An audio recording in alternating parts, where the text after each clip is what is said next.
Bonjour, je suis Sarah Kwame, étudiante en licence 3 de géographie. En effet, je faisais partie des 3 filles qui avaient été détenues injustement à la Maka. Il y a de cela une année.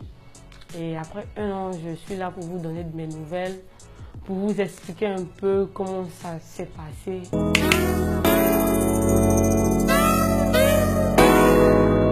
Ça date du 18 septembre 2017.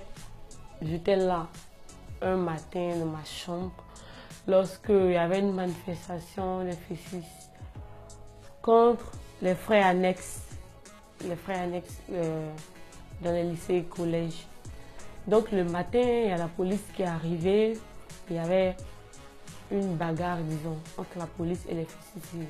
Ces policiers sont entrés dans la cité, ils se sont mis à casser les portes, puis bon, ils nous ont ramassés. Et de là, nous sommes arrivés à la préfecture de police, de la préfecture de police, le palais de justice et puis ensuite déféré à la Maka. Nous avons passé 23 jours là-bas.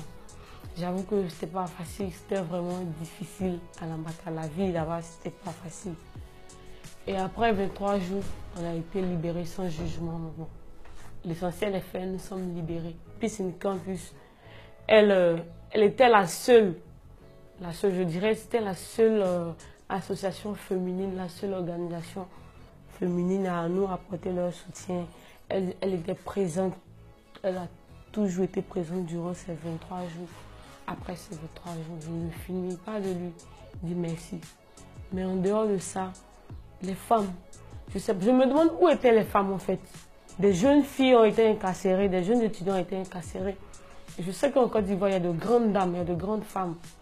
Où est-ce qu'elles étaient pour pouvoir apporter leur soutien? On ne vous a pas vu. On ne vous a pas vu. Et là, ça décourage en fait. Quand on a fait 23 jours en prison et qu'on y était pour rien, en fait, on se rend compte que la vie, c'est rien la vie quoi. Aujourd'hui, tu vis, demain, tu peux te retrouver dans une situation d'injustice. Et tu vis dans un monde d'injustice que tu ne te bats pas. Tu seras tout le temps victime d'injustice en fait. Alors il faut que chacun de nous se mette dans le combat. On ne demande pas à tout le monde de se mettre à parler, de se mettre à critiquer, mais chacun de nous doit savoir qu'il a sa touche à apporter. J'aimerais dire aux jeunes Africains de s'intéresser de plus en plus à l'Afrique, de développer un amour pour l'Afrique, parce que généralement les jeunes ont tendance à trop s'amuser. Et quand on parle de lutte, quand on parle de combat, ils ne sont pas intéressés. Alors je vous invite à vous intéresser, à vous mettre au travail. Nous devons redoubler d'efforts. Nous avons du chemin. Nous devons travailler, nous devons bosser dur. La place des étudiants, ce n'est pas en prison, c'est à l'école. Tout le monde a droit à l'école. Tout le monde a le droit au bonheur. Alors il ne faudrait pas qu'on prive certaines personnes de l'école. Chacun a sa place. Voilà.